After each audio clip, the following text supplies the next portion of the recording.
¿Qué tal, chicos? Bienvenidos un día más al canal de Diario Motor. Hoy estamos en la preciosa comarca catalana del Priorat y hemos venido a probar un coche que no debería venderse en Europa.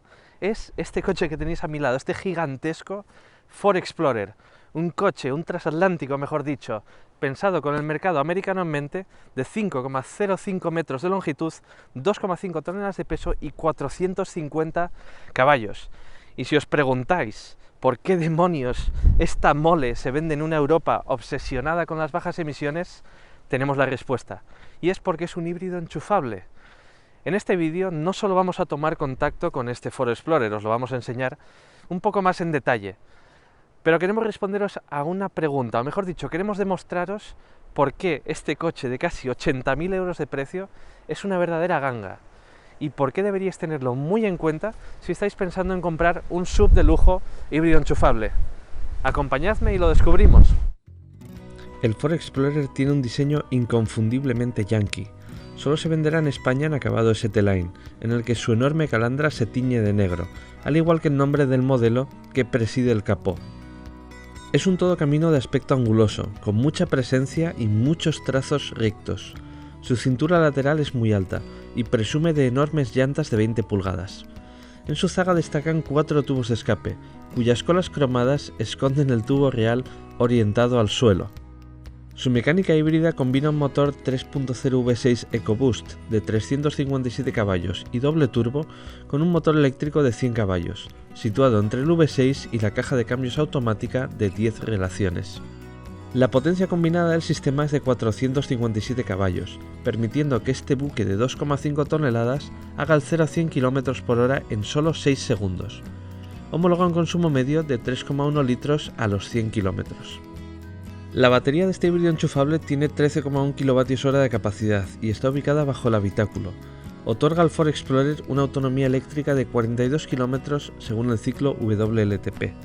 Su recarga se puede hacer una potencia máxima de 3,6 kilovatios, por lo que una carga completa demorará 4 horas y 20 minutos.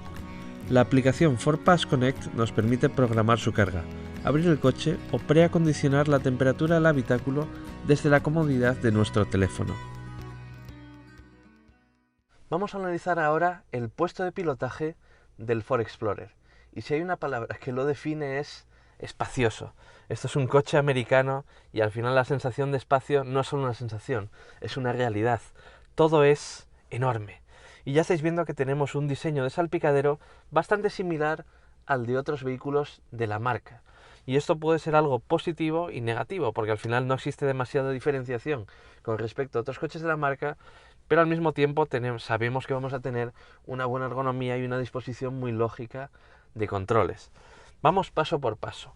En primer lugar, tenemos un volante de muy buen tacto, grandes dimensiones, los botones físicos y de buen tamaño, y tenemos una instrumentación digital de 12,3 pulgadas. Una instrumentación digital que, por cierto, tiene muy buenas posibilidades de configuración.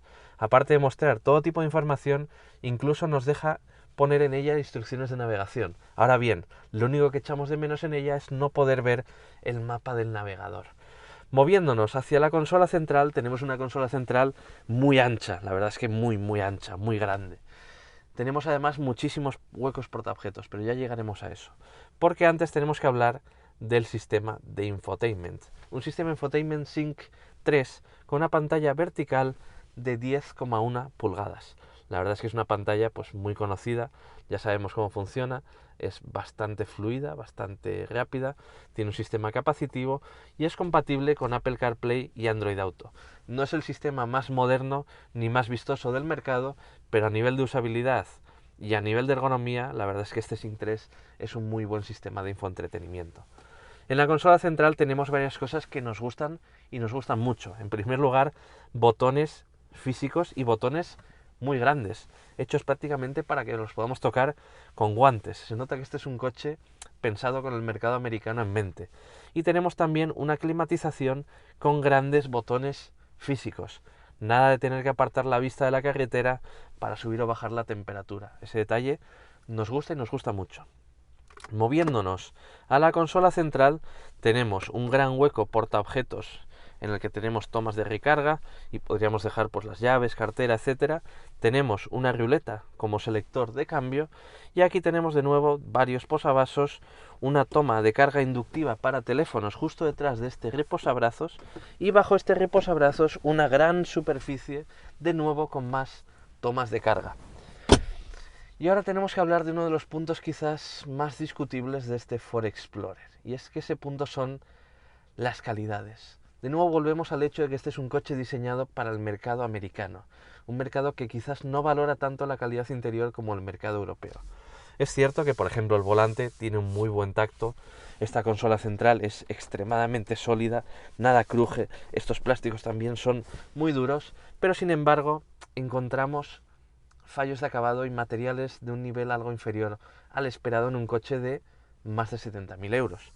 La parte superior del salpicadero es de un plástico gomoso y el resto del salpicadero es más bien de plásticos duros, aunque es verdad que en la parte superior de las puertas y en la consola central seguimos teniendo plásticos blandos.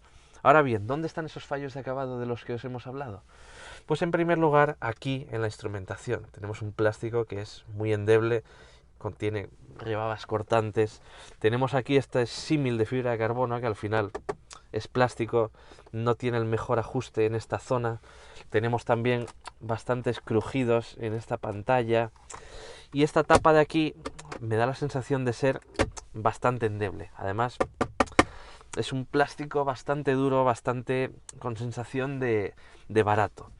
Nos deja un poco un sabor agridulce este interior del Ford Explorer, porque al final ergonómicamente es muy bueno, tiene un diseño muy bonito, pero esos pequeños detalles de calidad que al final no son tan graves, pero empañan un poquito la experiencia supuestamente premium de este vehículo.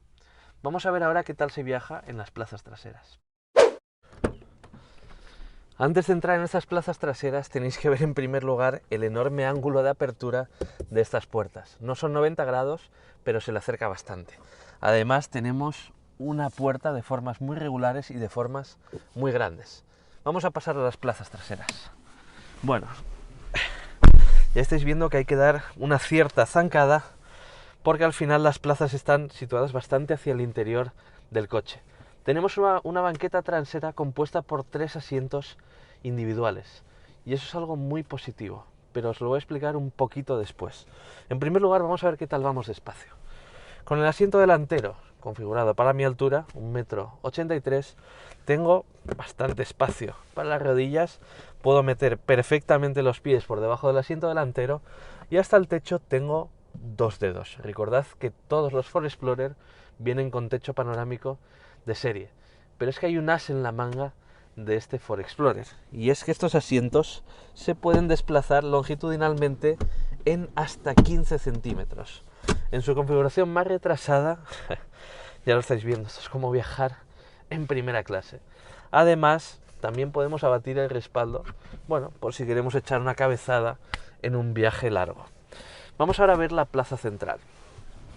La plaza central es un asiento individual que al final es algo más estrecho que los otros dos asientos. Sin embargo, tenemos un mullido muy cómodo, aunque el respaldo es bastante más duro.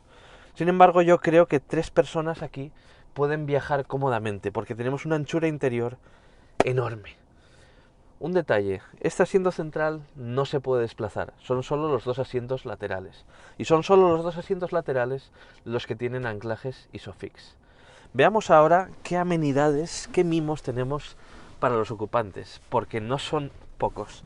Tenemos en primer lugar un climatizador de 3 zonas, en el que podemos regular la temperatura, por dónde llega el aire, etc. Tenemos puertos de carga USB, USB tipo C y USB convencional, y tenemos también un enchufe convencional de 230 voltios, que en este caso es un enchufe americano. Puede que haya que comprar un adaptador.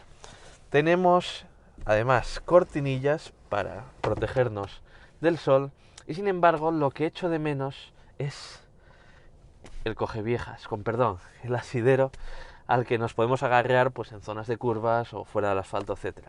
Al final tenemos solamente estos asideros en el pilar B que están más bien orientados a cuando vayamos a entrar o a salir del vehículo. Vamos a ver qué tal se viaja ahora en la tercera fila de este Ford Explorer y os lo va a demostrar un adulto bastante fornido. En primer lugar tenemos que echar este asiento hacia adelante y es muy sencillo, mediante un pulsador lo empujamos hacia adelante y se desliza por estos carriles. Ahora bien, para acceder aquí hace falta cierta flexibilidad. En primer lugar levantamos la pierna y ahora nos impulsamos y nos dejamos caer en estas plazas traseras.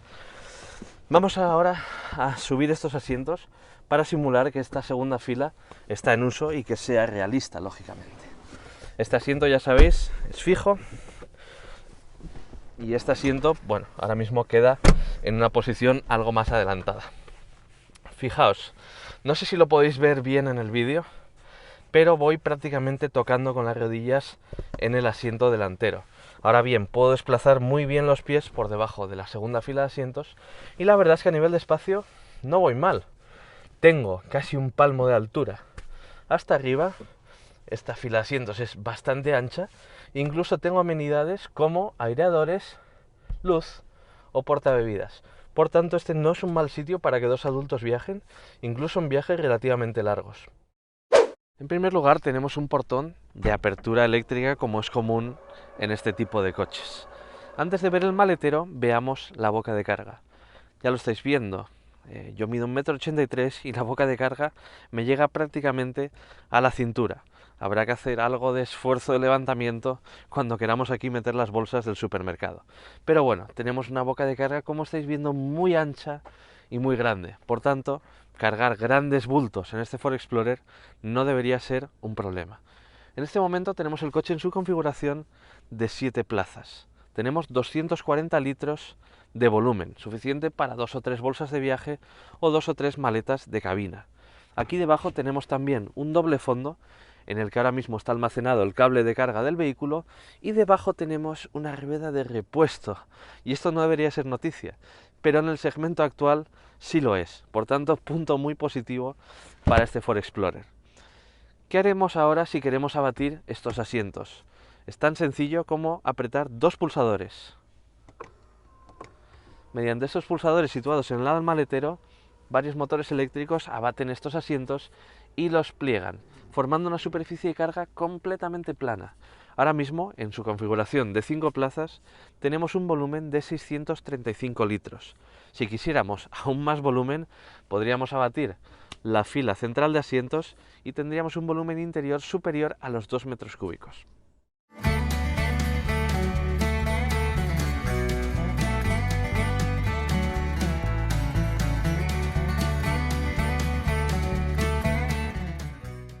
Bueno chicos, estamos ya al volante del Ford Explorer y no podríamos estar en un lugar más incorrecto para probarlo. Un tramo espectacular de Tarragona, digno del Mundial de Rallys, en el que nos lo pasaríamos como verdaderos enanos en un Ford Fiesta ST. Pero no vamos en un Ford Fiesta ST, vamos en un buque de 5,05 metros de largo y 2.518 kilos en orden de marcha. Y aún así, me he divertido en este tramo. La verdad es que es un coche con un tacto de conducción muy bueno. Sorprendentemente no es un coche tan americano como podríamos pensar. Y escuchad este motor.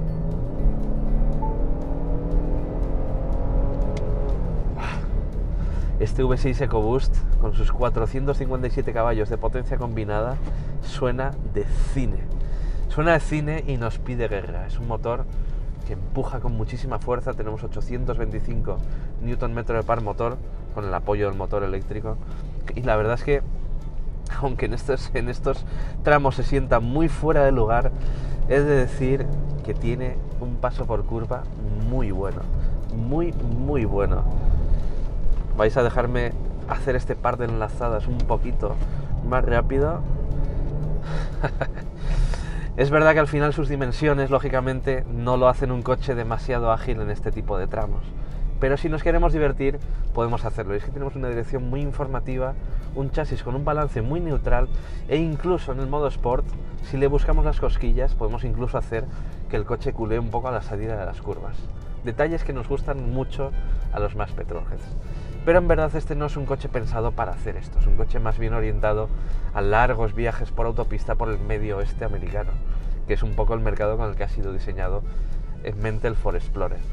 ¿Y por qué? Pues porque tenemos un aislamiento muy bueno, un aislamiento acústico sensacional, un sistema de cancelación de ruido que anula un poco todos los sonidos de rodadura y el sonido aerodinámico, y una suspensión que, si bien sujeta relativamente bien el cuerpo de este pesado SUV, pues la verdad es que filtra muy bien las irregularidades del asfalto y mima mucho a los ocupantes. En ese sentido, este es un coche pues muy orientado a largos viajes. Y como es un coche orientado a largos viajes y un híbrido enchufable, pues tenemos que hablar ahora mismo de la parte eléctrica. Y tenemos que hablar también de consumos. Llevamos una batería que nos permite una autonomía WLTP de 42 kilómetros. Esta autonomía, en nuestro caso, en nuestra utilización, pues hemos visto que ha llegado a los 30-33 kilómetros más o menos antes de agotarse. En ese pequeño ciclo de consumo de unos 33 kilómetros hemos consumido, mediante el uso puntual del motor térmico, solamente 1,9 litros a los 100 kilómetros. Ahora bien, si vamos a hacer viajes más largos, hay que tener en cuenta que es un coche con muchísima superficie frontal y es un coche muy pesado, con un motor V6 turbo de altas prestaciones en sus entrañas. Y es que en estos días hemos hecho un consumo medio que ha oscilado entre los 10 y los 12 litros a los 100 kilómetros. Estoy seguro de que, siendo un poquito más prudentes con el acelerador, ese consumo se puede recortar de forma considerable, quizás bajar al entorno de los 9 litros a los 100, pero será bastante difícil bajar de esa cifra con este motor, este peso y estas prestaciones. Hablando del modo eléctrico, tenemos 4 modos de funcionamiento para el motor eléctrico.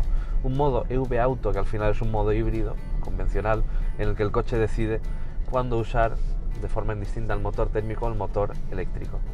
Tenemos un modo que fuerza el uso del motor eléctrico, un modo EV Now. Tenemos también un modo que nos permite guardar la carga de la batería. Imaginad que salimos de nuestra casa a las afueras de la ciudad con la batería cargada, pero vamos a entrar en la ciudad dentro de 15 kilómetros. Pues nos interesa mantener la carga de la batería al máximo para, cuando entremos en ciudad, usar esa carga de la batería. Y también tenemos un modo llamado EV Charge, que al final permite cargar la batería con el propio funcionamiento del motor térmico. Pues algo útil cuando en ese momento no tenemos acceso a un punto de recarga. También hemos podido probar el coche en una pista bastante rota, pero en relativo buen estado. Y en esa pista, pues el coche ha demostrado que es bastante cómodo, mima bastante a los ocupantes y tiene pues varios modos de conducción específicos para el uso todoterreno. Este es un coche de tracción total. Pero esto no ha sido una prueba off-road, ha sido una simple toma de contacto. Sin embargo, Ford nos promete que este coche es un verdadero SUV con capacidades todoterrenos. Por tanto, os emplazo a que en los comentarios nos digáis si queréis ver este Ford Explorer en nuestro circuito 4x4, porque ahí es donde de verdad puede demostrar que es un buen SUV con capacidades todoterreno. Porque la verdad es que tiene varios modos específicos para conducir por el asfalto y 204 milímetros de altura libre al suelo.